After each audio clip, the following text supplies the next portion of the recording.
Good evening, everyone. I almost forgot. I have to get in here and turn off the screaming alerts, because it's not very relaxing when someone follows or hosts you and suddenly there's a screeching blue goat bard in your ear. So, I hope everyone is well this evening. Hoping the wife will keep the dogs quiet in the background. She does a pretty good job.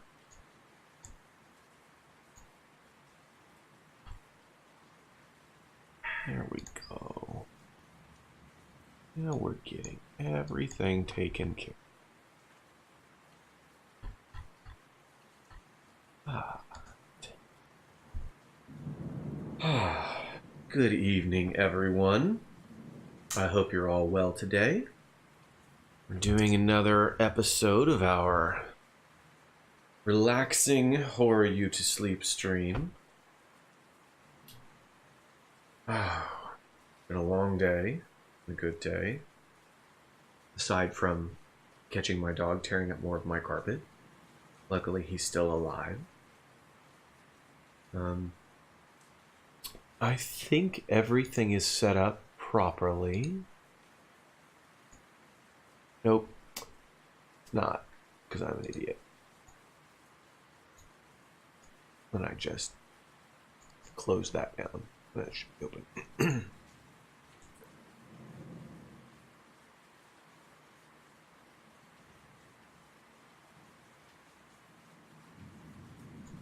Come on.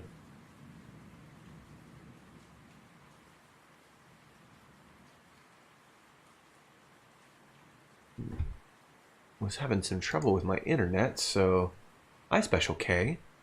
Welcome to tonight's Horror You to Sleep. There we go. There we go. Alright. Hello, Two Gun. Welcome to the party. Hope everyone is well this evening. Let's do this. I don't want to have to look over that far. There we go. That should be good. Alright. When last we left ourselves, we broke into a real estate agent's office so that we could find the keys to our residence. We learned that our husband's ancestral name is Verlac, which I've started a note pad over here for pertinent information. Verlac. Very good. Now, we then found out that our husband, he's got a tenured position at the local college, and he's studying some book, but he's very secretive about it. We couldn't figure out what it was, and he was almost put off that we were trying to. We followed him back to the house that he inherited as part of his ancestral name, but unfortunately, there's no electricity, no phone service. The gas does work, which allowed us to take a bath. We slept for the night, and now we're off exploring. Hidden in a child's room was a waterlogged diary. And in that diary, we discovered that someone in the Verlac family line had had a couple of children, which what seemed like was from her father. Hey, what's up, Spritchard? Thanks, man. I appreciate you. Come in and have a listen. And interesting, my alerts aren't turned on. I wonder if it's just I don't have an alert box on this screen. I don't think I do. Well, I'll add that real quick.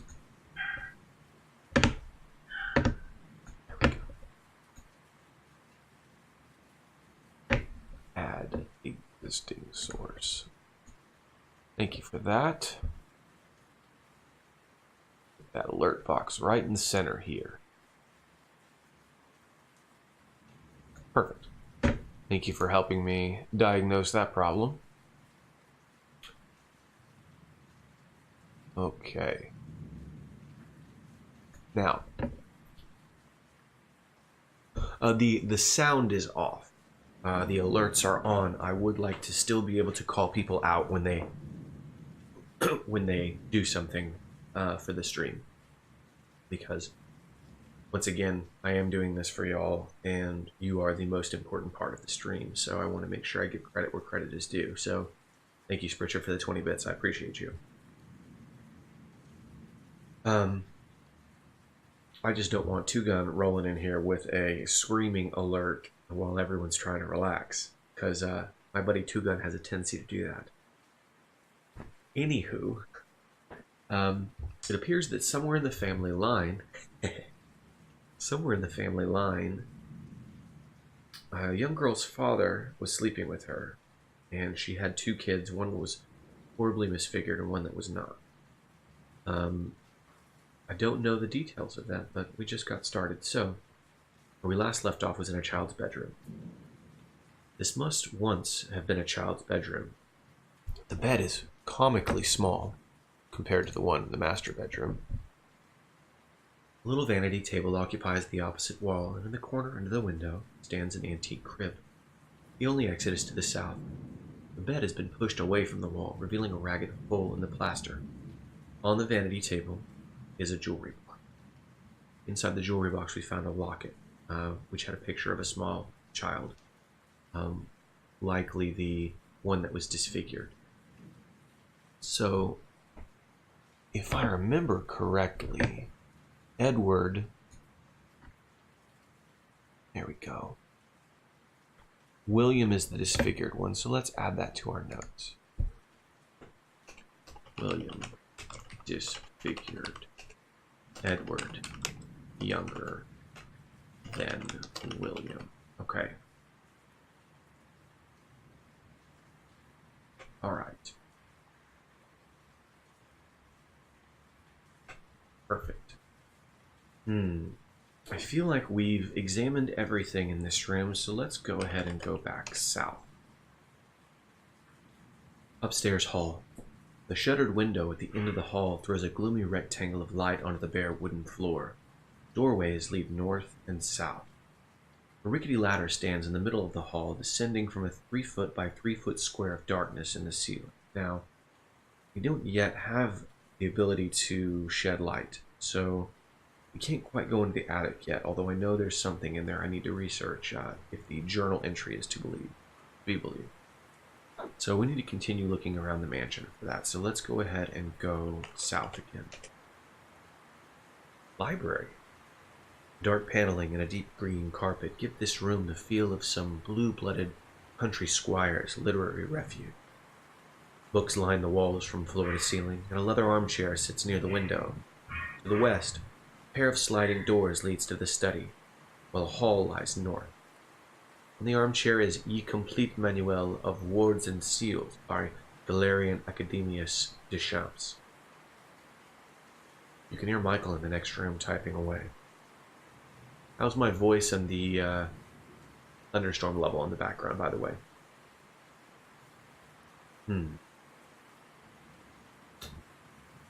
Examine carpet. It's just the ground beneath your feet. It all sounds good, thank you, Two Gun.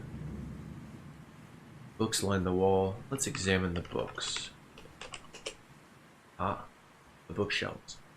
Literally thousands of books stuff the shelves, most of them thick, cracked, leather-bound tomes with ribbon placeholders. Titles lettered in raised gold leaf.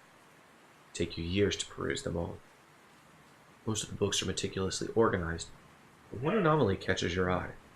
A copy of Edgar Allan Poe's Tales of Mystery and Imagination, shelved incongruously between the volumes G and H of the Encyclopedia Americana. Near Michael in the next room typing away. Examine Tales of Mystery. It's a beautifully bound book in near perfect condition. Probably valuable too, assuming it's authentic. Michael go nuts when he sees it. Take Tales of Mystery. The book sticks stubbornly at first, thinking that it must be tightly wedged in between the encyclopedia. You give it a fierce jerk. Suddenly, the book slides halfway out, then pops back in with a loud snick.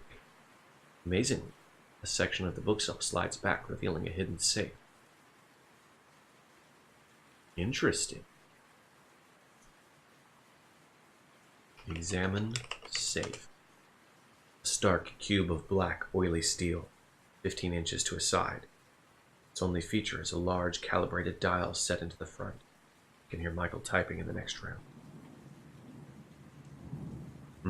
I haven't found anything in the house that indicates what might open that safe. So, for now, let's add that to our list. Safe in house library.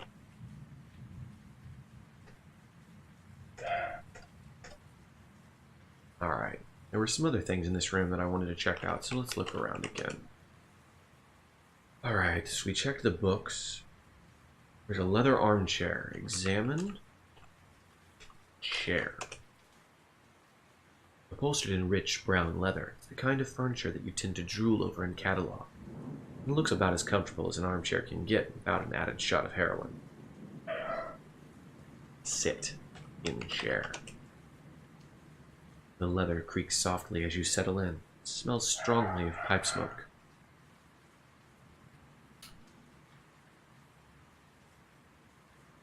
Examine ye complete manual. An old medieval tome dating back to the 1300s. The cover is adorned with a gilded pentagram. An odd book to just leave sitting out. Open tome. Open ye complete. You open Ye Complete Manual of Wards and Seals and start reading. It seems to be a textbook on the theory and practice of magical wards and seals, mystic symbols inscribed on doors and containers in order to keep people and spirits out. Or in. It's all very deliberately vague and arcane, to say nothing of having originally written in medieval French and then translated into some variety of Middle English. It's probably the sort of thing that got many a scholar burned at the stake in those days. You are surprised to find that a page in this old and probably quite valuable book has been folded down, so to mark the place.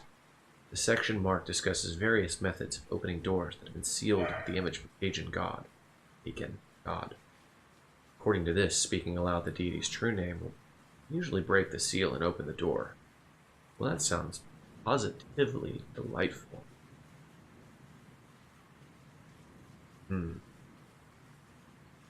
I don't know that I want to take that.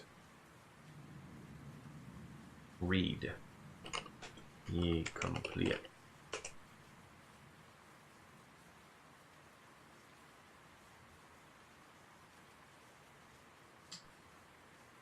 Very well. Search it. Because reading it did nothing. Yep. Once again, searching it did nothing. Very well. It seems like everything in this room has been searched, so let's go west. Can I eat the book? Probably not. Let me read this and I'll go check. You open the doors to see Michael at his desk typing furiously. He looks up at you with a pained expression. Hey, if you don't mind, I could really use the next half hour or so to myself. I think I'm onto something really good here, and if I don't get it all out, I'm going to lose it. Thanks, sweetie. You tiptoe out, shutting the doors quietly behind you. Eat ye complete. That's plainly inevitable, Two-Gun. Cannot eat that. But I appreciate the suggestion. Alright, let's head back north. I think we can go east. A narrow hallway runs west from the top of the stairs down the length of the house. To the south, directly opposite the stairs, is the master bedroom. I believe we've searched everything on this side of the house. So let's go down. Foyer. A gloomy and forbidding entry hall with tall, narrow doorways leading east, west, and south, and a steep staircase leading up to the second floor. To the north is the front door. Your luggage is still here, spread out all over the foyer. Well, I'm not really interested in unpacking luggage at the moment, so let's continue exploring the house. Let's go east. I hope to God you can't hear my dog barking.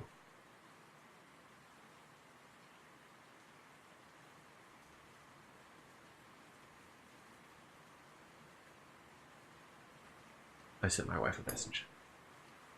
He will not stop talking. Dining room. A huge dining table runs the length of the room, the surface hidden under a thick blanket of dust. Above it, a crystal chandelier twinkles weakly in the gloom. Doorways lead elsewhere to the south and west. Let's dust the table. You wipe away some of the dust, revealing a deep, ugly scratch in the wood. Perturbed, you wipe away more. Someone has carved the letter V into the table's otherwise smooth surface.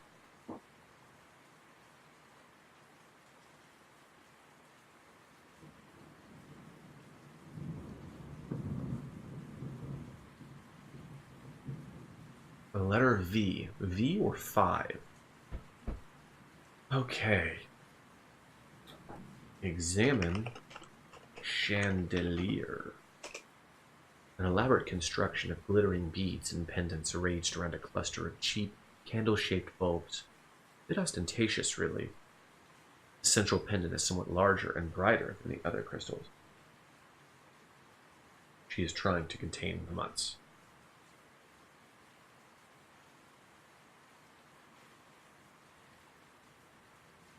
They're wild animals, though. Examine central pendant. Oh, I got a crystal. A picture, rather. Excuse me. It's nearly the size of your fist. There's a weird asymmetry to it that is difficult for you to visually process. It's as though no matter what angle you view it from, the facets don't seem like they should all fit together according to the conventional geometry. Take pendant? Too high for you to reach. Climb table. Little is to be achieved by that. Climb chair. Can't see such. I have tables with no chairs. Okay, that's fine. Alright. Doorways lead elsewhere to the south and west.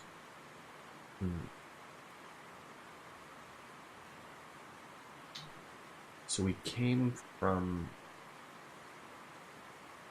the west, so let's go south. Kitchen. The kitchen has been picked completely clean. Nothing but ranks of dusty cabinets and empty hooks line the walls. Doorways lead west and north. A small pantry lies to the east. And to the south, the back door leads out of the house. This flashlight is lying on the kitchen counter. One of the movers must have left it. Fantastic. An odd feeling of gloom overtakes you momentarily. You find yourself thinking about the Verlac family's personal effects. The everyday mundanities, the spare light bulbs, the kitchen utensils. Are they all thrown out? Donated to charity? Auctioned off as grisly souvenirs? For a morbid minute or two, you're fascinated by the question of what Miss Edward Verlac might have been cooking for dinner the night her husband blew her head off. About canned goods, anyone think to take them? Would they still be in the cabinets? Okay. Alright. Take flashlight. Pick up the flashlight. Kind with the top swivels. You can put it in your pocket and it will shine out and illuminate your way. Looks waterproof too. It's switched off. Fantastic. That will help us with the attic soon. Now, as for the rest of the kitchen. Examine cabinets. Old, slightly ramshackle, painted a cheap-looking white that is faded to an unattractive gray. Inside is a book of matching. Matching. Take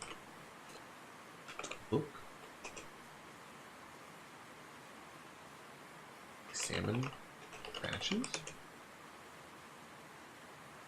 Open cabinets. No canned goods, thank goodness. Nothing in the cabinets but an old book of matches. Okay, so I could see in. I couldn't take anything.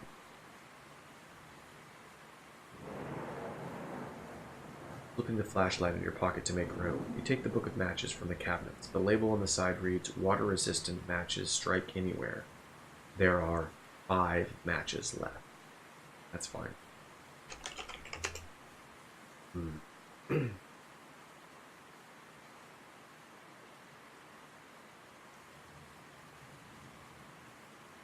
Now, empty hooks. Examine hooks. Hooks are too small to be much use unless you have a pressing need to hang a slotted spoon from something. Maybe I do. So we came in from the north, I believe. So let's go to the pantry. The pantry is empty save for the dust on the shelves. A narrow door in the back presumably leads down to the cellar, and return to the kitchen in the west. Leaning in the corner is an old broom. Now, as I don't have any need for a broom yet, we'll add that to our list. Broom in pantry. There. Good. Examine broom. Just an ordinary broom. Very good. Should I go down to the cellar? Open door. You unlock the cellar door with the key to the cellar. Ah, that's right. You open the cellar door. Down. Turn on flashlight. Perfect. Flashlight emits a warm yellow beam. Cellar. Moisture gleams in the old stone walls. Sagging timbers creak uneasily above your head. Portions of the cellar extend north and west into the clammy darkness, while stairs lead back up to the ground floor. A thick bundle of wires leads to a rusty old fuse cabinet in the wall. Examine fuse. Can't see. Examine cabinet. The metal box has some sort of lettering on the cover, but it's too corroded to read. Open cabinet. Takes some grumbling and some tugging. Finally, a good sharp yank. The cabinet finally pops open. Now, unfortunately, we don't quite have power yet. So, let's see what else. Search cellar. Doesn't help. Let's go north. Ah, storage room. Old crates and boxes piled high against the walls make this room seem even smaller and dingier than it actually is. Just saying a lot. The doorway lies south. The other walls contain nothing but shadows, dirt-filled corner. Search. Crates. You spend some time poking dispiritedly through boxes of second-hand table setting, discarded shoes, and outdated encyclopedias. And the most interesting things you manage to turn up are old fuse and a big nasty-looking spiderweb in the corner behind one of the crates. Don't want to mess with that. Let's take the fuse. You pick up an old fuse. It's a big round plug made of porcelain and glass, scratched and dirty, although the little metal strip inside still looks intact. Very good. Examine spiderweb. Not a pretty symmetrical spiderweb like you see in Nature magazine. This is a tangled, ugly mass of dull gray threads spun in every direction, the work of some careless, inebriated arachnid or weekend venture. Way back in the corner, almost buried beneath the disheveled strand, is an old-fashioned iron key. Take key. Ooh. Warily, you stick your hand into the tangled spiderweb. Something light and skittery crawls across your skin and bites you. Jerk back, impulsively wiping your hand on your pants. The bite itself didn't hurt all that much, but the thought of spiders crawling around on your skin gives you the fantods. Whatever that is. I suppose we could burn the web away. Let's do that. Light web. One of the matches flares up and starts to burn.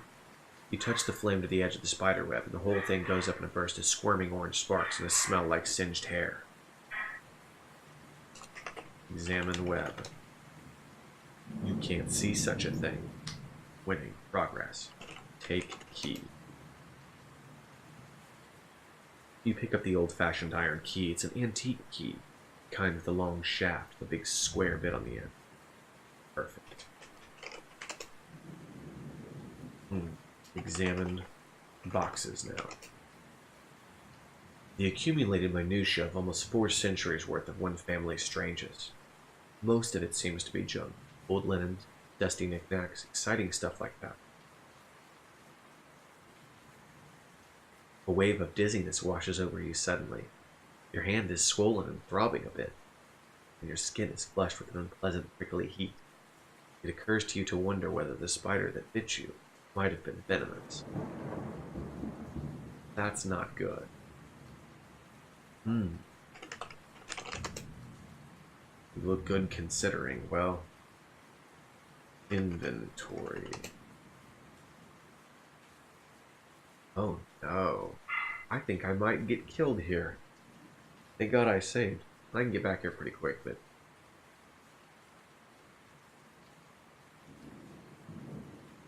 Umbrella, old fuse, flashlight, soggy page. The dizziness hits you again, and you sway as little black dots bloom in your vision. Your hand is really hurting now, and you feel short of breath.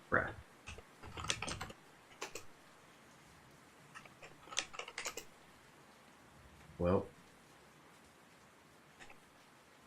probably gonna die. Let's find out. South. I did. Here we go. You are burning up. You can barely see through the waves of blackness washing across your vision. You try to sit down, only to realize that you're already lying on the floor, unable to move. In a disconnected, feverish haze, you vaguely wonder if Michael will find you in time to call the hospital. And then you remember that there are no phones. And that is your last thought, where all feeling leaves your limbs, and your lungs stop working entirely. You have died. Wow. Restore.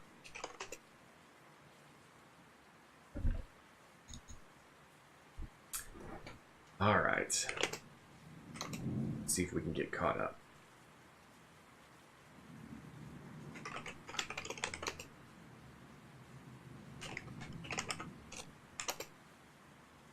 Okay, the safe is there. We go north, east, down, west. Oh, nope, we're in the sitting room. Hold on. Let's go back. We're going to get everything done. East, east. Clean table. Examine. Pendant. Okay. Then south, I believe. Kitchen. Take. Flashlight. Open. Cabinet. Take matches. Take matches. Okay. And then we go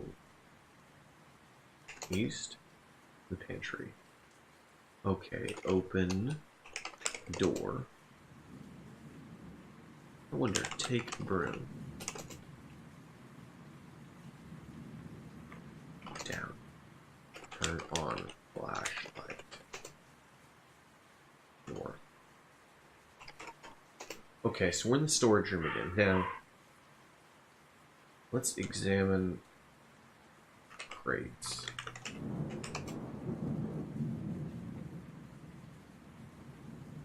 Search crates. Take fuse. Now, we have this broom. Use broom on web. Clean web with broom. The single sweep of the broom, you clear the spider web away, revealing an old-fashioned iron key lying in the corner. Awesome. That worked very well, and I didn't waste a match. So that's even better. So let's save.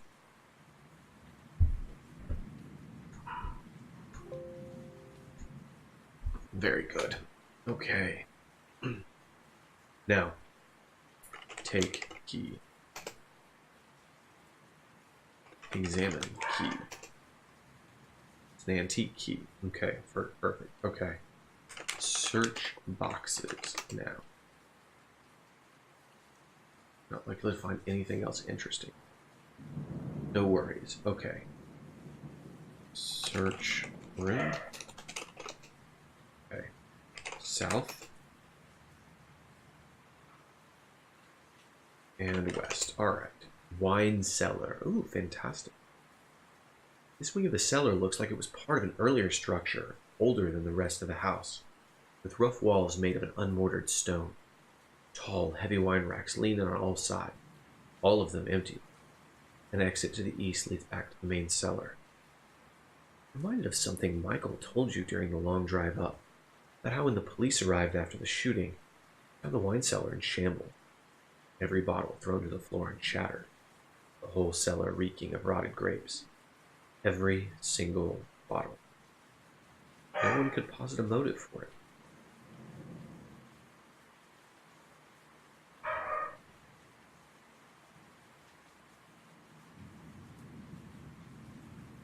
Looks like part of an earlier structure older than the rest of the house. Examine racks. Racks must have at one time held hundreds and hundreds of bottles. Now the notched shelves are empty. Behind one of the racks, you can make out some markings on the wall. Move racks. You managed to drag the wine rack over to one side, revealing a mural covering the north wall. Examined mural. The entire north wall is carved with a bas-relief mural painting. Mural depicting you're not sure what exactly. Groups of raised bumps scattered randomly here and there, intersecting lines and arcs dividing the space into irregularly shaped sections, circles of various sizes.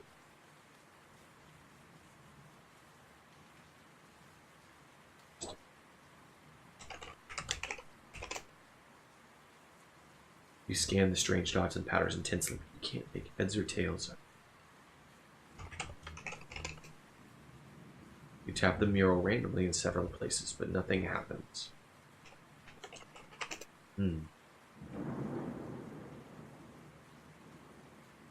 That's very interesting. Oh, nope, did that.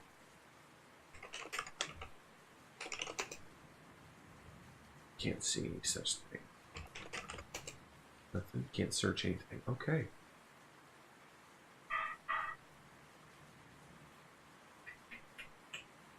Very well. I guess we will leave.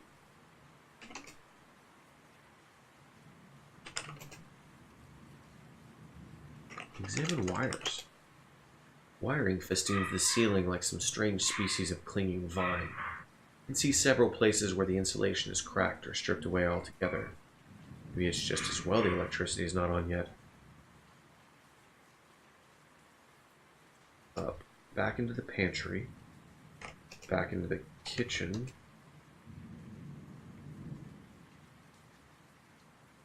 And west. Back hall. A short hallway connecting rooms to the east, west, and north. What's north? Where? South. Okay, the foyer. Let's go west again. Gallery. A long room paneled in dark wood with narrow windows at either side, letting in a little natural light. Paintings line one wall, mounted beneath small shaded lamps that would illuminate the canvases nicely, if only electricity was working. For what must be the 100th time since you got up this morning, you wish you could open the windows in this place. Doorways lead north and east. Why not? The paint holding the window shut is thick and calcified with age. It will probably take several hours of chiseling with a screwdriver to get it unstuck. Sounds to me like I need to find a screwdriver. Very well. Examine wood. Okay. Examine paintings. There are 4 portraits hanging on the wall, each depicting one of the Verlac's storied ancestors. Wilhelm, Heinrich, Elijah, and Mordecai. Every single one of those sounds evil. Let's add that to our list. Wilhelm, Elijah,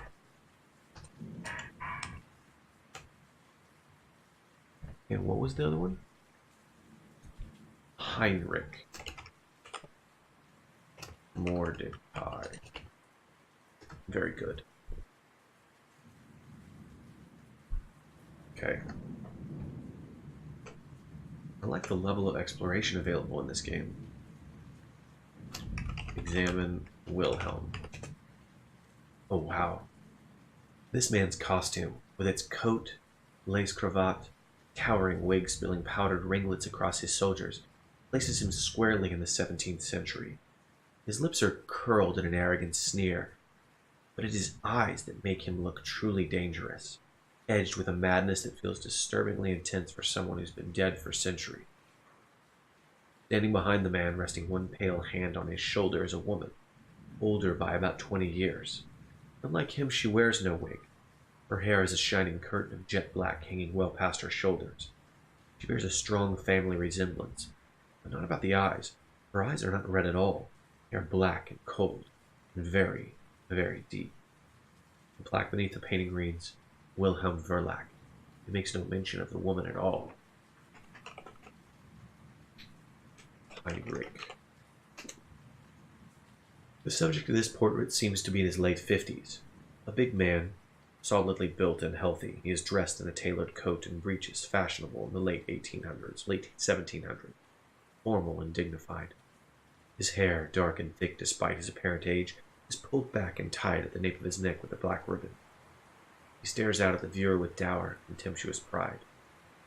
Perhaps some glimmer of the madness that stains the gaze of his forefathers. In his left hand he holds what you at first take to be a draftsman's compass. But as you look closer, you're not so sure. It appears to be a drafting instrument of some kind, but its strangely flowing, almost organic curves seem designed to capture grotesque, asymmetrical angles not found in the earthly architecture. Black beneath the painting reads, Heinrich Verlac. Examine Elijah. The portrait depicts a man who is at least in his 70s, shrunken and deeply scored by time, his skin mottled with liver spots, his gray hair swept back from a high, bony forehead. It's difficult to place him in any era because instead of wearing normal clothing, he is draped in some sort of ceremonial robe, its yellow and scarlet silks billowing around his bony frame. Unlike the subjects of the other portraits, he does not stare directly out at the viewer, but rather gazes into the depths of something above and beyond the painting's frame, a darkness that is reflected in the bloodshot madness that seethes within the hollow caves of his skull. In his right hand the man holds some sort of flute, a strangely twisted instrument with irregularly spaced holes spiraling down its length. Looking closely at it, you notice another odd detail about him. He appears to have an extra digit, a 6th finger on his right hand. Black beneath the painting reads Elijah Verlac. Examine painting. I gotta figure out what the last guy's name is again. There it is. Examine Mordecai. Oh wow. The man in this portrait has returned to his Puritan roots with a vengeance. Dressed in a Spartan black cassock, hair clipped in an archaic tonsure, touching a Bible to his chest. You assume it's a Bible. You can't actually make out the words on its cover. As he glares out at the viewer with a censorious raise, the look of a man who would whip his children for laughing on Sunday. His eyes blaze with an unmistakable madness, rimmed with red and burning with a single-minded righteousness. Standing in front and just to the side of a man is the young girl, not more than 10 or 12 years old. She wears a simple frock dress that would have been modest even by 1940 standards, and her eyes are slightly downcast. father's hand rests on her shoulder, weighs her down like a shackle. The plaque beneath the painting reads Mordecai Verlac and makes no mention of the girl at all. It's strange. The portraits are so vivid, each capturing the personality of its subject with such meticulous detail. It seems obvious that they were painted from life. However, we're equally certain that they were all painted by the same artist. Not that you're any kind of expert, but seeing them all next to each other, similarities in style and techniques seem obvious. But these paintings spread across multiple generations. Some of these people lived centuries apart, so both of those things cannot be true. I can only assume that the girl in the painting is the one that wrote the diary entry that we found. Examine girl.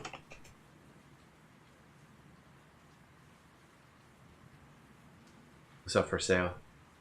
Thank you for joining me. Well, that's all the paintings.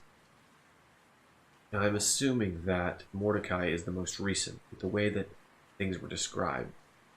Only makes sense.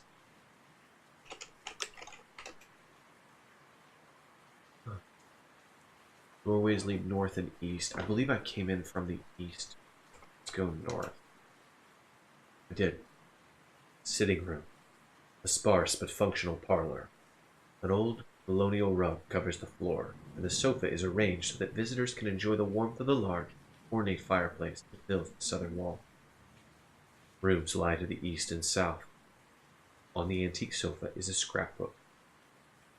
Portrait over the fireplace glares down at you with relentless contempt. Well, in that case, I say we start with the rug. Examine rug. The hand-hooked rug covers all but the outermost edges of the floor with its rustic floral pattern. Now, there would be something hiding under that rug. Too heavy for you to move by yourself. Search rug. Find nothing of interest. Very well. Examine sofa. It's an old overstuffed Edwardian thing, a style that you tend to associate with very rich, very old people. The upholstery is the color of faded wine stain, and slick where the velvet has rubbed away. Search it. On the antique sofa is a scrapbook. For a moment you are convinced that the eyes of the portrait are looking right at you, but no, it's just a trick of the light. Examine scrapbook. We'll get to that portrait here in a moment. It's just a cheap scrapbook album, the kind you can get at any craft store. The first dozen or so pages are pasted over with yellow documents and newspaper clippings. Search scrapbook. Oh my gosh, lots of stuff. Among the clippings you find a reproduction of a woodcut illustration, photostatic copy, an article dated 1919, one 1935, one 1952, one 1956, one 1960, 73, and 88. A mimeograph bulletin, an obituary, crumpled flyer, a wedding announcement. Examine woodcut. The old sepia-toned illustration depicts some sort of astrological event in medieval time. A comet hangs darkly in the sky, its tail reaching down towards the earth like a cluster of grasping tendrils. Buildings crumble and burn in the town below. Townsfolk scurry and clutch their heads in despair. Or are they dancing, shouting and reveling in joy? The more you look, it's harder to tell. Interesting. Alright, examine photostatic. A note in the margin dates at the end of the 18th century.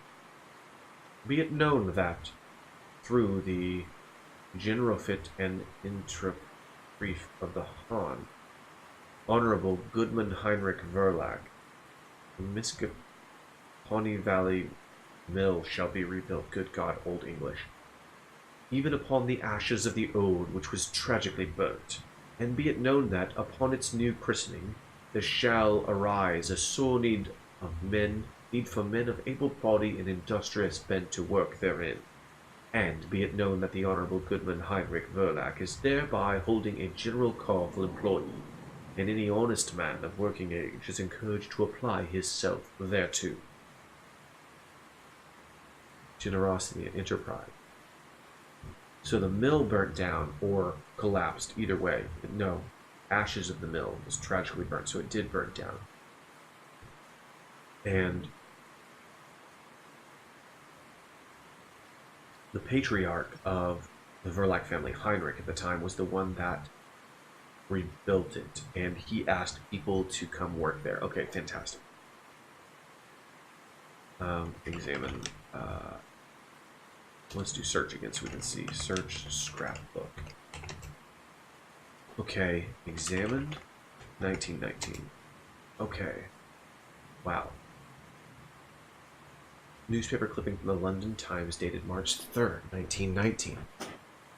Verlac painting sells for £10,000 sight unseen. The infamous mystic Aleister Crowley has purchased a painting at the auction at Sotheby's for £1,000 sterling on Monday, without so much as glancing at it. The painting, entitled The Legacy, is by the late American Elijah Verlac and was sold along with numerous other pieces by a representative of the Verlac estate. So Elijah was a painter. Crowley was in persona non grata in the United Kingdom for espousing views in support of Germany during the Great War.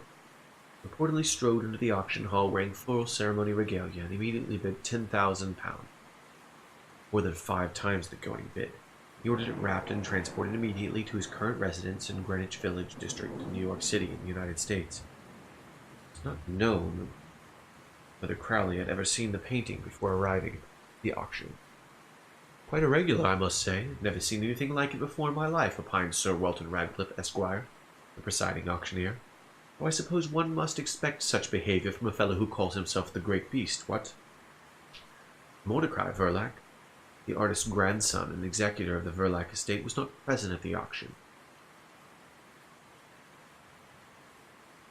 It's interesting, because Mordecai, I believe,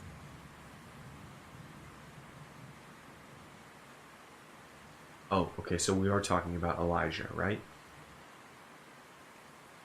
Okay. Was not present at the auction. Mr. Crowley has stated that he has never met Mordecai Verlac and has no desire to.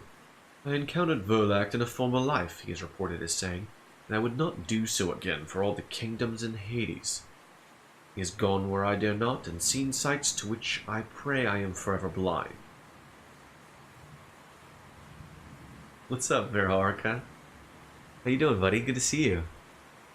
Yeah, this is the horror you to sleep background, and I wanted to show you my bookcase. Thank you for joining us. Elijah Verlac is known by art historians more for his grotesque. Okay. Search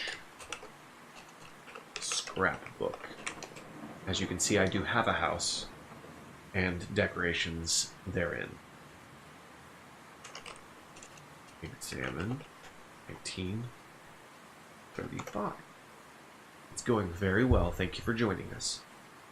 We're just reading through this absolutely phenomenally written text adventure. I am super happy that I decided to do this, and time goes by so fast when I do this. It makes me sad. I'm already almost an hour in. A newspaper clipping from the Ipswich Herald. Ipswich is I believe, is a common town in Lovecraftian style books, but I could be wrong.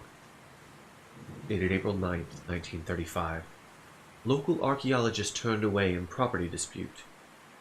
Prominent archaeologist Dr. Joseph Corbin's repeated attempts to secure permission to set up a dig in nearby Anchorhead came to an end yesterday when the state court rejected his appeal in his ongoing dispute with the Reverend Mordecai Verlac.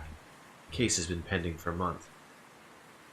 Now, why does he want an archaeological dig in Anchorhead? The Reverend Verlac has strongly contested Corbin's right to dig in the area, contending the land in question belongs to the ancestral Verlac estate and is therefore his private property.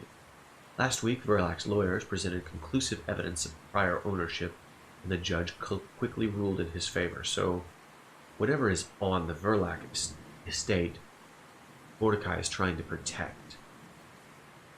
Dr. Corbin, who is a protege and close personal friend of the noted folklorist and Miskahani alumnus, Dr. J. Arnsworth Fraser, had hoped to uncover relics of the little-known Miskaha Indian culture, which is believed to have inhabited the Miskahani River Valley region centuries prior to the European settlement. Corbin called the decision a travesty.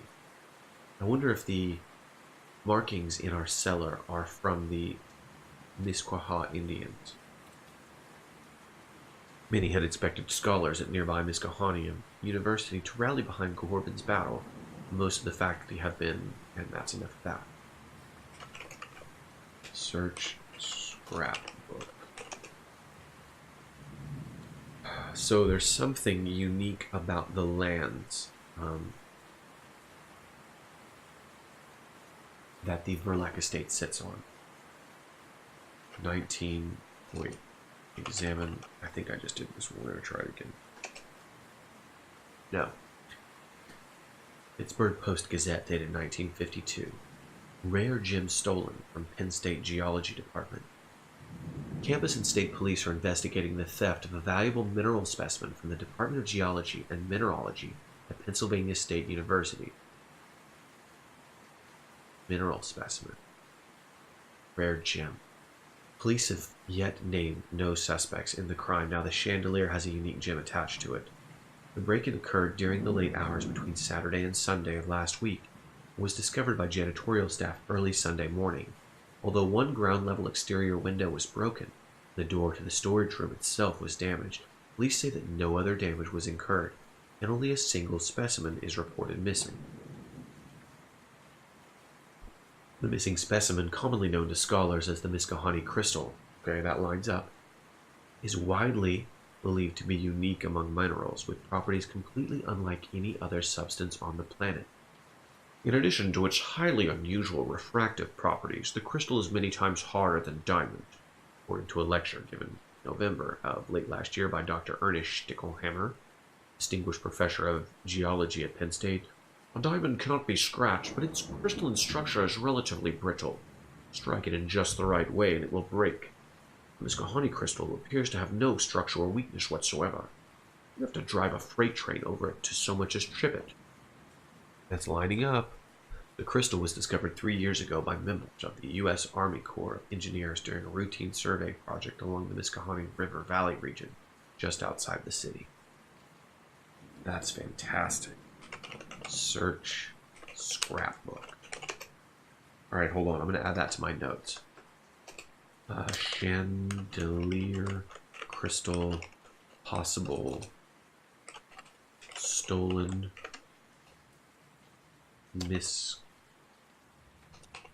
crystal. Because I don't want to spell Miskahani. Okay. Examine 1956. Newspaper clipping from Ipswich Herald dated 12/1956. Church closed. Preacher suspect in communist crackdown. All right. The Church of Celestial Revelation in Anchorhead, Massachusetts, that's a nice cult name, was shut down and its congregation disbanded yesterday after its pastor, the Reverend Mordecai Verlac, age 70, was accused of distributing communist propaganda to his parishioners. Authorities in Ipswich were informed by an anonymous call 2 days earlier. The caller told us that the Reverend was preaching not from the good book, but from a terrible book, and that he had been warning them about some kind of invasion that would be happening very soon, something he referred to as the Great Event, reported Sergeant Peter Meyer of the Ipswich Police Department. Seems like he'd have a deeper voice. Well, that sure smelled red to me, so I made the decision to call our HUAC representative up in Salem, and a warrant was obtained. The raid commenced at 8:30 a.m., shortly after morning services began, so probably not communist.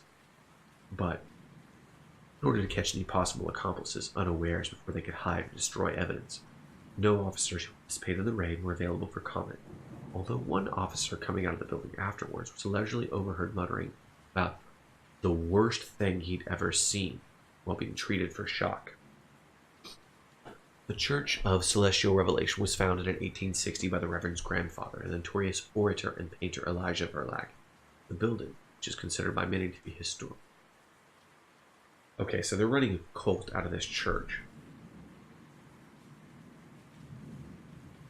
Likely based on the comment that we heard about earlier. Which makes sense.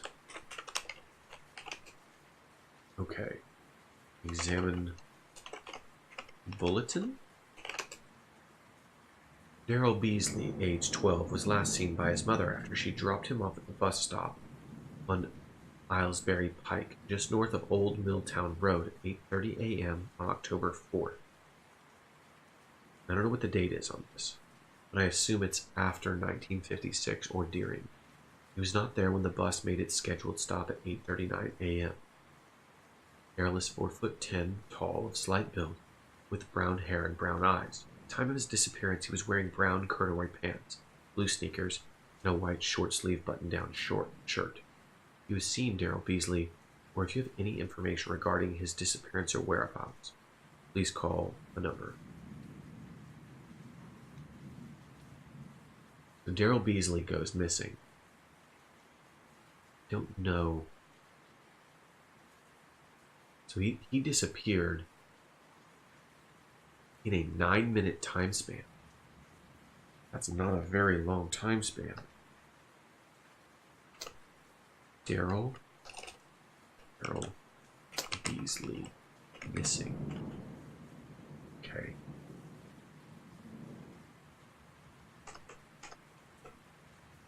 Okay, what's next? Examine obituary. Friends and family will grieve the loss of Sergeant Howard Biedermeier, who died on October 28, 1956 at the age of 46 of complications following a severe cerebral aneurysm. Howard was a loving husband and devoted public servant. Services will be held this Saturday at Good Earth Funeral Home.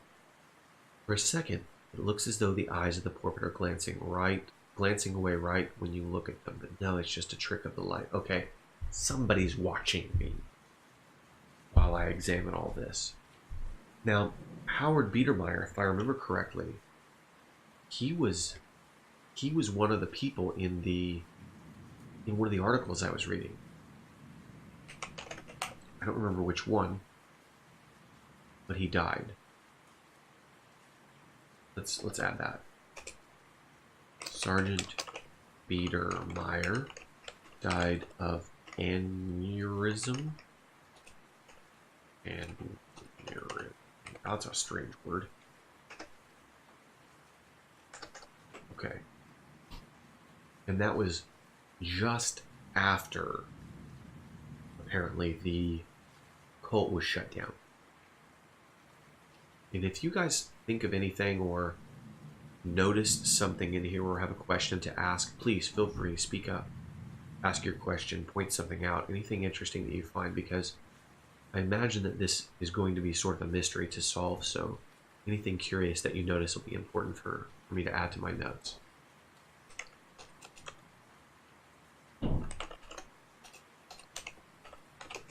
Okay. Examine 1960. Also, I think it's interesting that someone is putting this scrapbook together. I'm not sure who it was. Ipswich Herald, September 19, 1960. Respected physician unexpectedly retires, calling shocked. Dr. Timothy Ribbis, chief obstetrician and attending physician at Ipswich Mercy Hospital for the past 17 years, stunned his colleagues and board of directors by announcing his immediate and complete retirement from the medical profession yesterday in a small, private meeting with hospital officials. Rebus reportedly offered no reason for the abrupt departure. "We're all devastated by this truly unexpected decision," said Bernard Talbot, chief of medicine of Ipswich Mercy, in a press release. Although we wish Dr. Rebus the very best in his future endeavors, this hospital, as well as the field of medicine as a whole, has suffered an irreplaceable loss. He will be sorely missed. A source within the hospital, who spoke on condition of anonymity, alleged that Rebus's decision was a result of recently suffered nervous breakdown. So again, this is after that cult has been disbanded.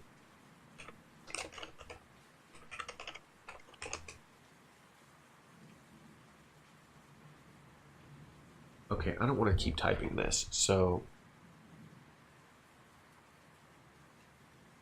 7388 flyer wedding announcement.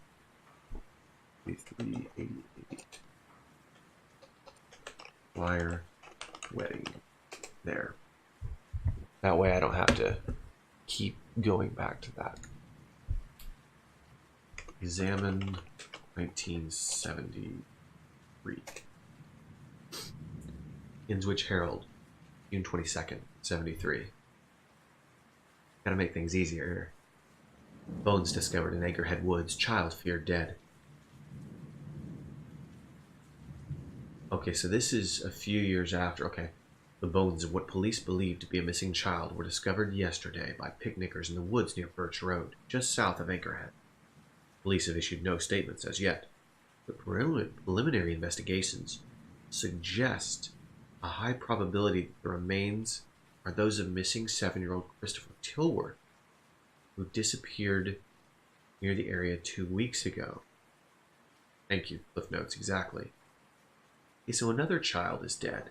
Christopher Tilworth. Add that to our notes. Christopher Tilworth. 7-year-old dead. Interesting.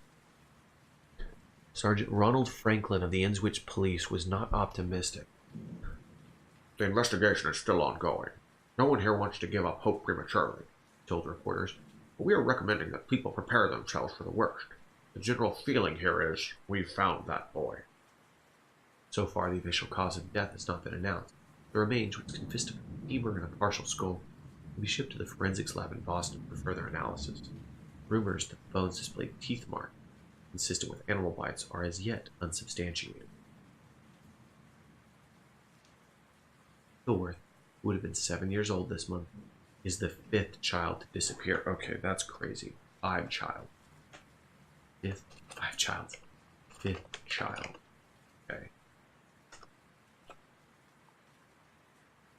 Alright, so the next we have examined 1988. Innswich Herald dated July 7th, 1988.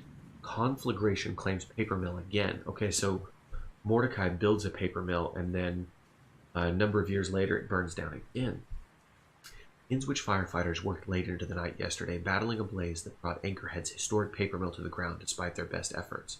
The mill, which provides jobs for roughly 2/3 of the town's population, wow, 2/3, caught fire yesterday around 4 p.m. Middle of the day? Although there have been rumors of an explosion, the exact cause of the fire remains unknown. Fire Inspector Donald Brown remains puzzled. We're seeing evidence of chemical scoring that is inconsistent with the materials used in paper manufacture, he told reporters. The heat involved must have been intense. There's metal fused with metal in there. It's all messed up. Interestingly, this is not the first time the Anchorhead mill is burned. The original mill was built by Wilhelm Verlac in the latter part of the 17th century, and historical records indicate that it burned down only after 10 years. The mill was rebuilt by Wilhelm's grandson, Heinrich, more like a few decades later. This one lasted until 1862 when it was burned down yet again, some historians claim by Confederate sympathizers. The current mill was rebuilt yet again in 1922 by Heinrich's great-great-grandson, the Reverend Mordecai Verlac. Wow, this burned down a number of times. In addition to being a fiery preacher and outspoken prohibitionist, Mordecai Verlac was quite wealthy, with numerous and widespread investments. At the age of 70, this controversial figure was accused, so when he was 70, he was accused of being a communist. But something about this paper mill is not set up right. Okay, examine flyer. Blurry snapshot of a young girl with short curly hair. Have you seen me? Tara Luffington. Last seen March 25th, 1982, just a couple of days after my birthday. Age of disappearance, 6. Age to gate, 10. Red hair, green eyes, green t-shirt, tennis shoes, blue overalls. I love cats. Oh. Okay, so in 82,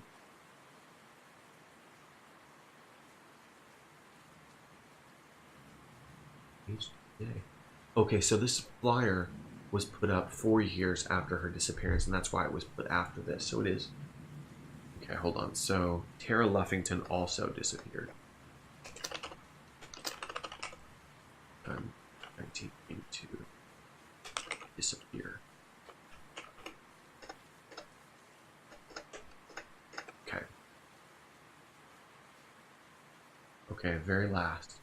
Examine wedding. Oh, that's my ring. Examine.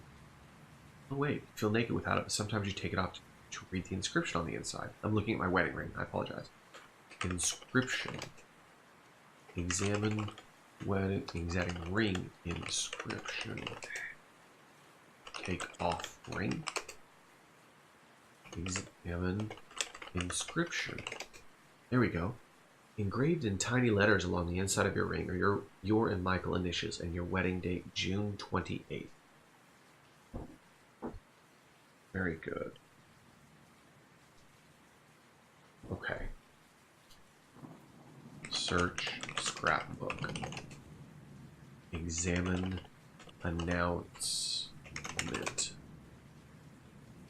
A wedding announcement, source unknown. It is with great joy that Gwyneth and Paul Ward announced the engagement of their only daughter, Julia Gwendolyn Ward, to Dr. Edward Philip Verla.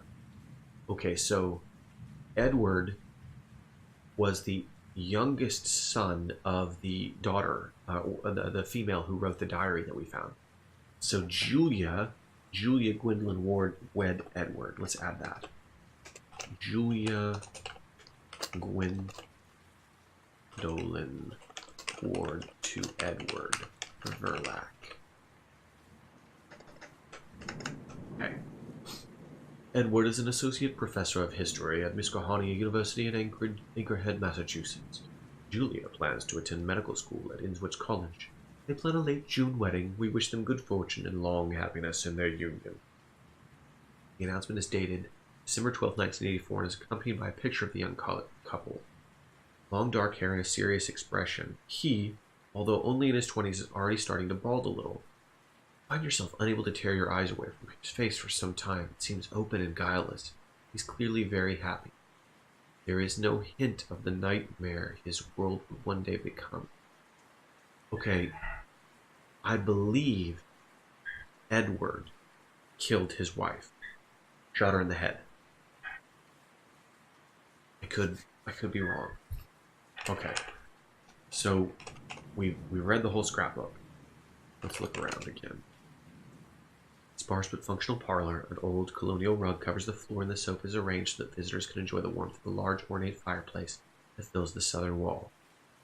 Antique sofa. Portrait over the fireplace glares down at you with stern malignity. That's an interesting word.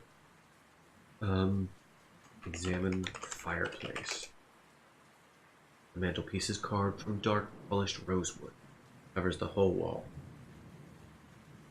Oh, you realize that you've been absently rubbing your ring finger for the past several minutes. You're not used to having your wedding ring off for so long. Wear ring. Wear ring. There we go. Yeah. Oops. I love the detail of that it reminds you that you took it off, and it reminds you that you took it off. That's brilliant. It's very well written. Covers the whole wall. Examine mantle? Gosh. Okay.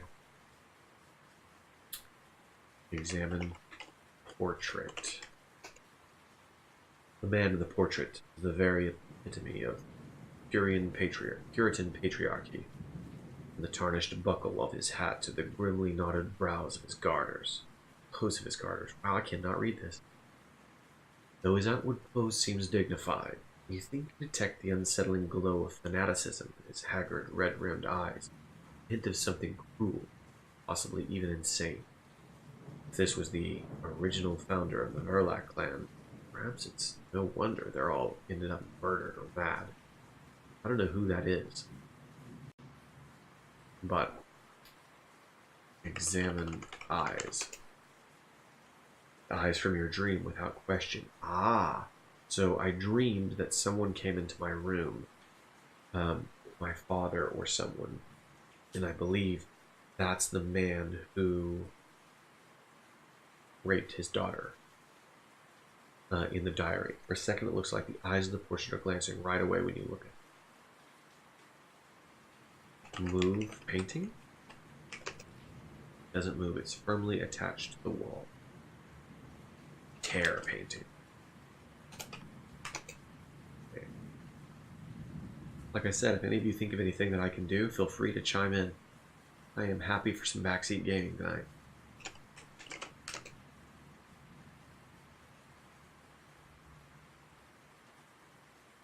Ooh, sofa. It's fixed in place. Everything.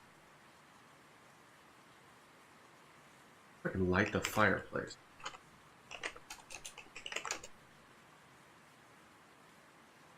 Oh, this dangerous attack would achieve little. Okay. I came from the south. Let's go east. Oh, I'm back in the foyer. Okay, so I need to go east from here, right? No. I've done all this. What's south?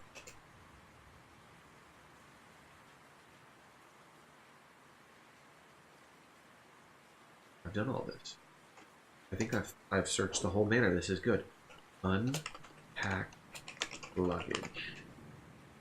Honestly, you can't muster up enough motivation. Let's search it. Okay. Let's go back and bother Michael here. I have a flashlight now.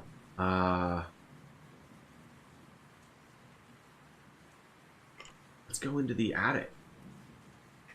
Climb ladder. Awesome. Dust motes hang motionless in the chill air, and grotesque, misshapen shadows crawl across the slanting rafters. To the east stands a wooden door, half hidden in the gloom. Yes, I will open the door. Oh. None of the keys you have seem to fit the lock. Looks sturdier than most. Search attic.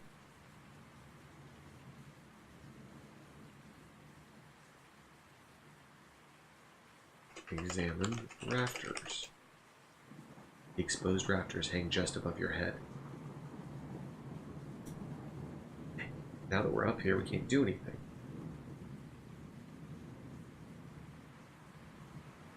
Inventory.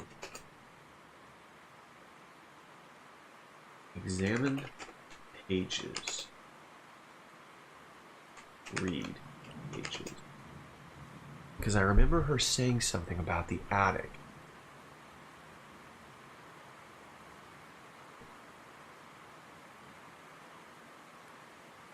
I sing to him sometimes through the keyhole.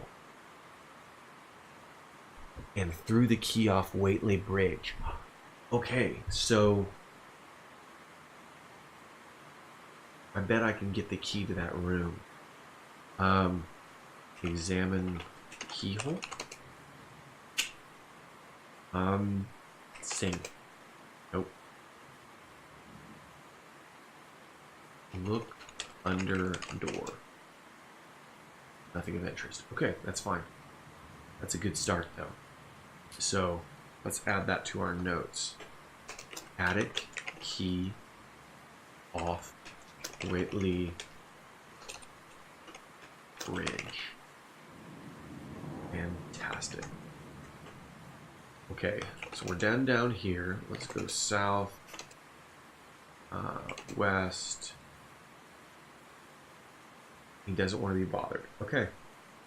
I suppose now would be the best time to go and kind of start looking through the town.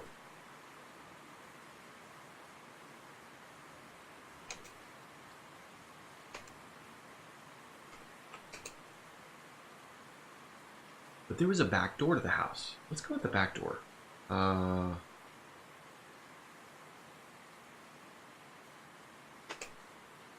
Nope. East. Cake.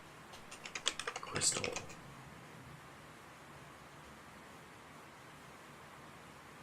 Hit. Crystal with umbrella.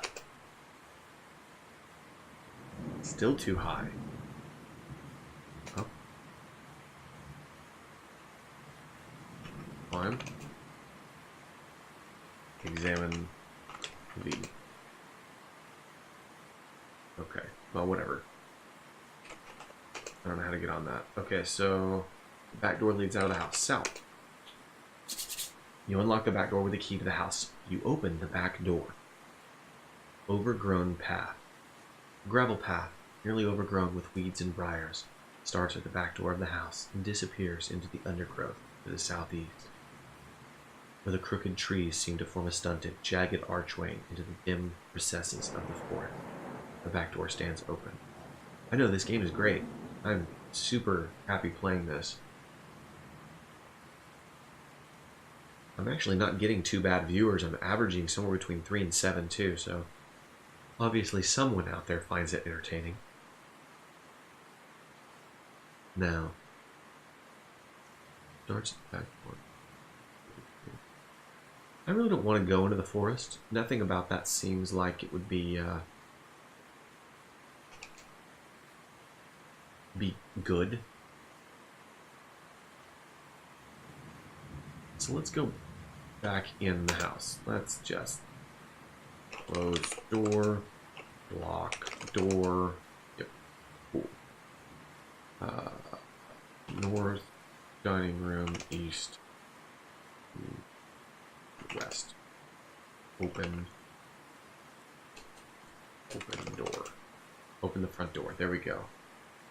North. Alright, front of the house. Gnarled and ancient trees surround a small clearing at the top of the hill. The road enters the clearing from the northwest and sweeps around in a wide curve, ending in front of the house. The south end of the clearing stands the Verlac family mansion, its front door wide open. Shut door. Lock door. Now Michael's locked in, he can't leave. We'll see how that plays out. Okay. Examine road. I can't see such a thing. Okay, clearly it doesn't exist.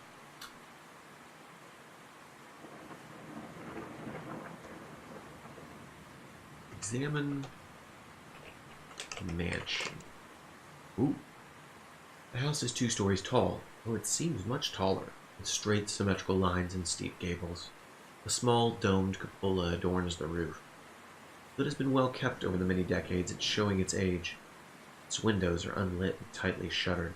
The grounds are unkempt and strewn with weeds. It is hard not to imagine an aura of malevolence radiating from the place. Oh, okay. That's terrifying. The wind moans fretfully.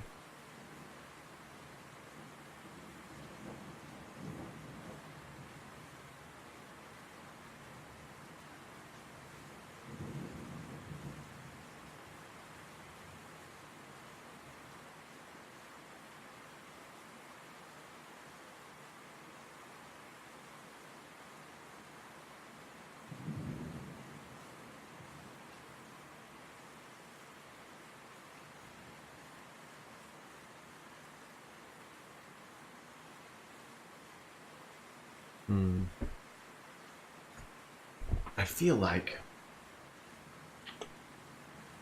like I missed some things.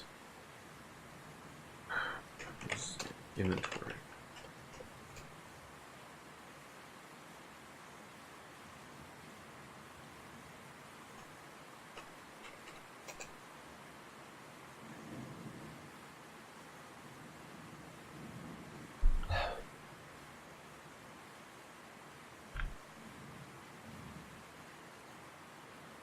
You know what? Open door.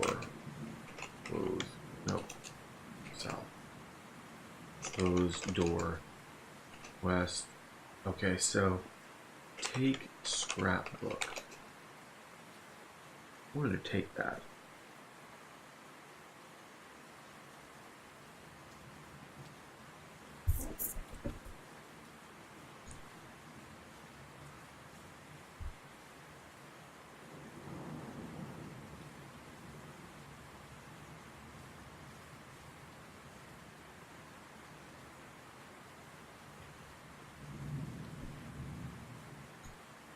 Hmm.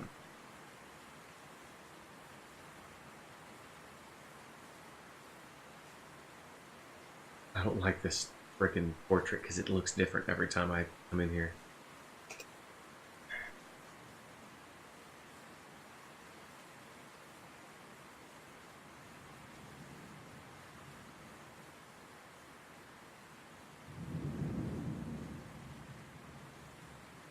Hmm. Okay. That's fine.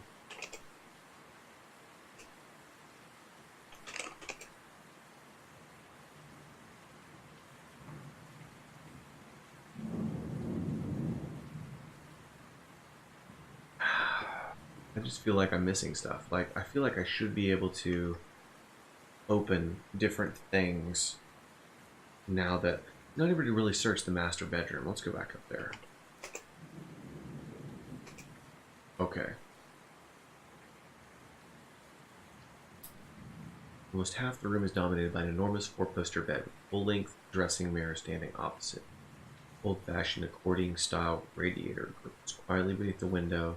Small bathroom lies east. I left the coffee here. That's funny. Okay. Examine sketches. Clearly, those aren't. Examine bed. Antique. It's really enormous. The goose-down mattress and linen sheets make it particularly inviting. Of course, the last person to sleep in this bed murdered his family with a shotgun and then took his own life. Perhaps best not to dwell on that.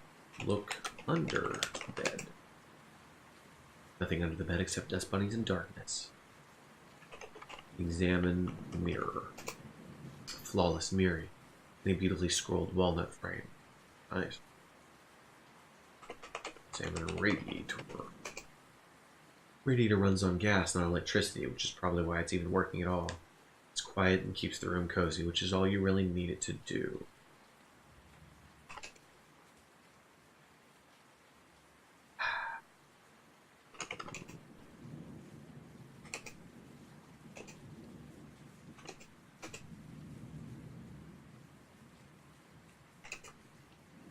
Going back down into the cellar.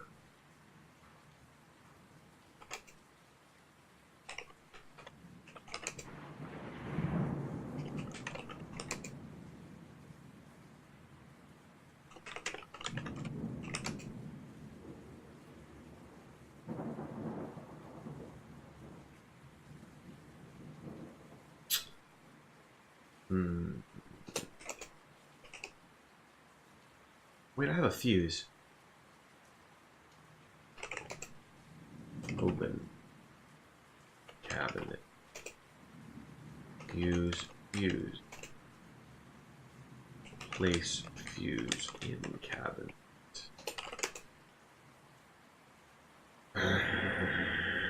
Examine fuse. Oh. Replace blown fuse. Examine blown fuse. Ah. They're the old-fashioned kind. Big round plugs made of porcelain and glass. Okay. Take blown fuse. They're stuck in there so corroded and coated with gunk that you can't even pull them out. Oh, you're going to have a field day when the utility company finally gets here. Okay. What do I have? Inventory. Wedding ring, scrapbook. Broom, a typewritten notice. Containing an umbrella, a matchbook, old-fashioned iron key, and old used flashlight. Oof.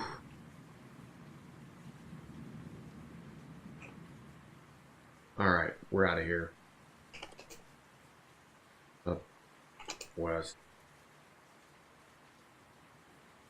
west, north, open door, north, closed door, lock door. Okay, now.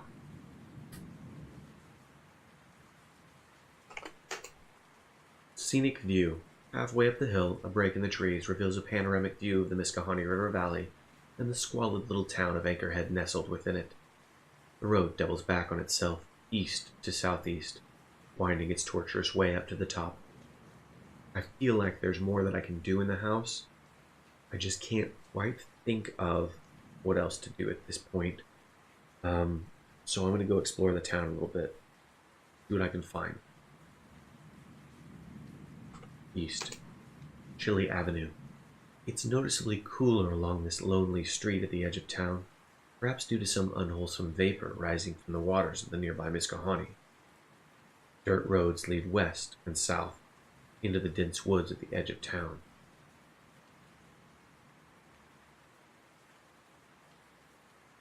I guess I will go south. Forest Lane. The road winds gently through the birch trees south of town, continuing south into the forest. A footpath leads away to the east. Let's go east. Churchyard. An old, abandoned church sits here in an overgrown clearing surrounded by a saggy wrought iron fence. A gap in the fence leads back west, while a bare path beaten through the weeds leads around the church to the southeast. A gust of wind blows your hair to your face. This is very likely the place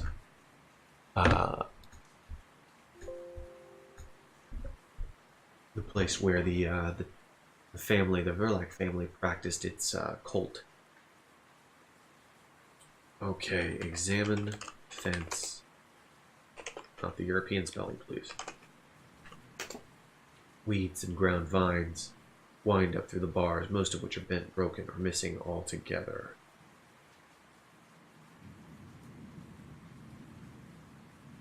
Okay, so I'm already inside. Behind the church. Back here the forest grows right up to the fence, parts of which are literally buried in the tangled underbrush. All of the windows on this side of the church are boarded up as well. The path leads southwest, around the front of the church. A wooden trap door over the corner of the building probably leads into a cellar. Open. Trap door. It's held shut with a rusty padlock. The deranged cry of a whippoorwill echoes through the trees. Unlock door. Doesn't seem to be something. Okay, unlock. Padlock. It's rusted solid. Hit padlock with umbrella. Not heavy enough to do much damage to the padlock. Okay.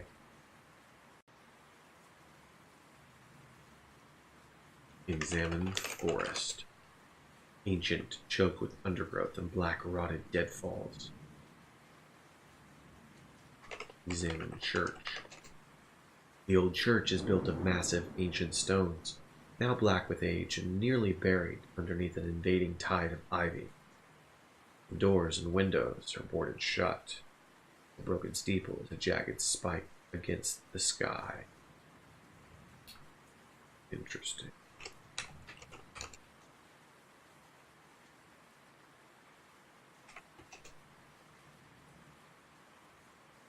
Enter church.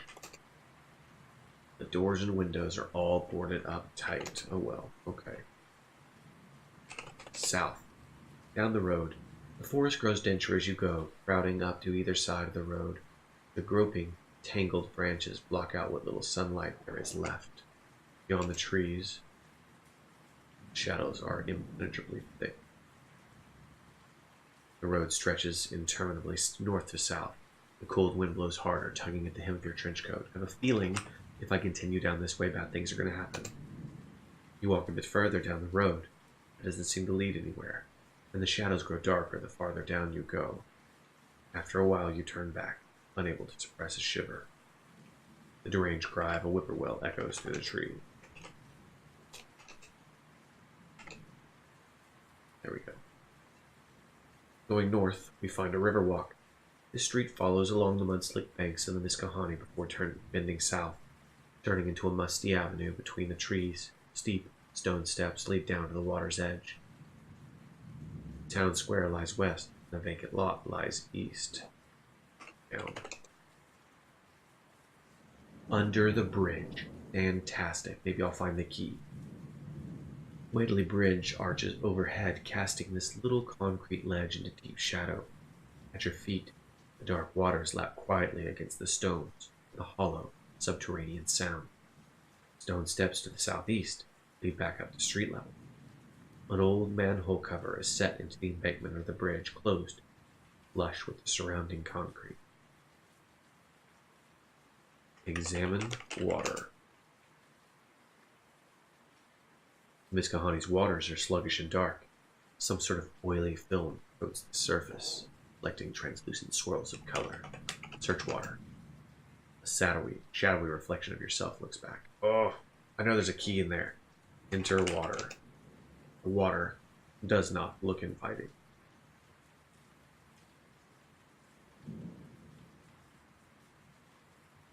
Open manhole. None of the keys you have seem to fit the lock. Manhole. The lid is cast from solid iron, its edges dulled with rust. Unlike modern covers, this one is square, with hinges on one side. And the keys.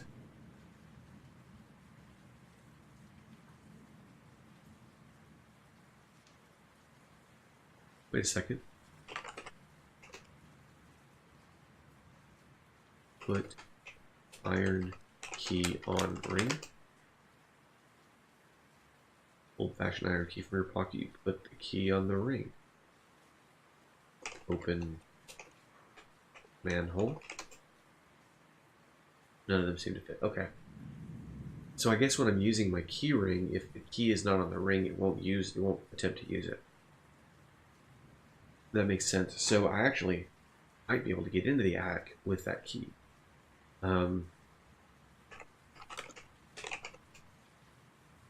Big square bit on here. Okay. Southeast to go up the street. Okay. Let's go into the town square. The claustrophobic streets open out here onto this wide expanse of uneven pavestones in the center of town. The municipal courthouse stands at the south end of the square. Avenues to the west and east lead back up ramp ingrown streets, while to the north lies Wadeley Bridge. In the center of the square, rising from a circular lawn of unhealthy-looking grass, stands a stone obelisk. A damp newspaper lies on the curb, fluttering slightly in the wind. Take newspaper. The Innswich Herald. You pick up the newspaper, the weekly Innswich Herald. Anchorhead apparently is not large enough to warrant its own newspaper. That explains why we kept reading clippings from different towns. Read newspaper. Oops. Read newspaper. Whoa. Front page story is about Jeffrey Greer, 8 years old, who was abducted from his home at 20 Milltown Road late last. That's the same area where that other kid was abducted. About the same age. Little Jeffrey is the latest victim in a series of abduction that stretches back for years, and that authorities believe is the work of a single perpetrator. Early investigations led some to suspect Edward Verlac, Anchorhead resident and professor of history at Miskahani University. The local police were unable to obtain a confession or any hard proof. Verlac had been convicted of murdering his wife and 2 daughters in January of this year. He was found not guilty by reason of insanity and incarcerated in Dahmer's Youth Asylum, where he remained until committing suicide last March. Okay. This latest kidnapping, occurring months after Edward's death, seems to have cleared up any lingering suspicion that he might have been the culprit. Anyone possessing information regarding the whereabouts of Jeffrey Greer is strongly urged to speak to the authorities as soon as possible. There's also a weather advisory down in the lower corner of the page. Heavy offshore fog today and tomorrow. Boaters and fishermen are urged to stay on shore. We must go out in the water and navigate by the buoys. Make sure to set a beacon before casting off. Maybe I can get under the bridge with a boat. Get the key.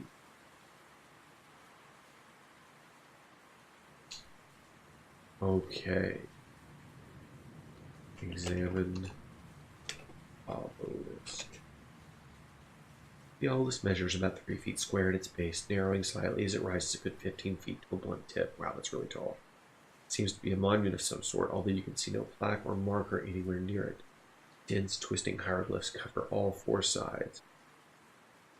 Embedded in the stone, high up on one side, very near the top of an iron ring. Let's see if we can go to the courthouse. It's getting late, though. We're going to end this stream very soon. Long, dimly lit corridor stretches away from the front entrance. Closed, unmarked doors line either side of the hall, their pebbled glass windows lit from within by a murky, yellowish glow. Silence reigns here, except for your own footsteps echoing eerily on the tiled floor. Stairs, south end of the hall, lead down to the records department, or you can return to the Scout Square in the north. I feel like this is a good stopping point. We've explored the house. We've learned quite a bit. It's time to explore the town some, now that it has opened up some. The first day was very closed off. There are very few places you could go. So we're going to go ahead and explore the courthouse tomorrow. No, I think Sunday is the next time. And I might do another one in between now and then, depending. Maybe tomorrow night, because I work late. So I might get on tomorrow night and do another of these. So I'm really enjoying it. Other than that, let's go ahead and save our game. I will miss tomorrow night's regularly scheduled stream at 6 p.m. We lost a guy at work, so I'm covering a shift for my manager. In the meantime, thank you everyone for joining me. I will see you all again very soon. And have a great night. I don't think, let's see if there's anyone on. If there is, maybe we can go raid somebody real quick.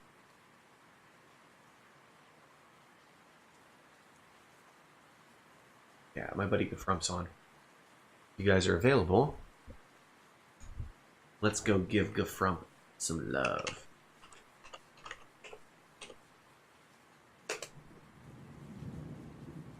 Alright, I need to go log in so I can actually see.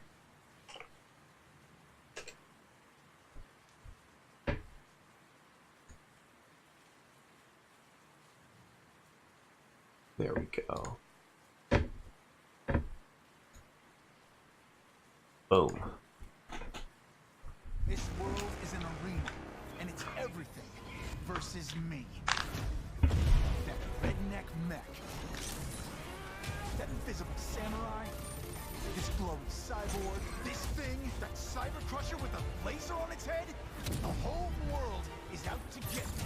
So I better get it first. Did that buffalo just laugh at me? Better blow it up, just to be safe.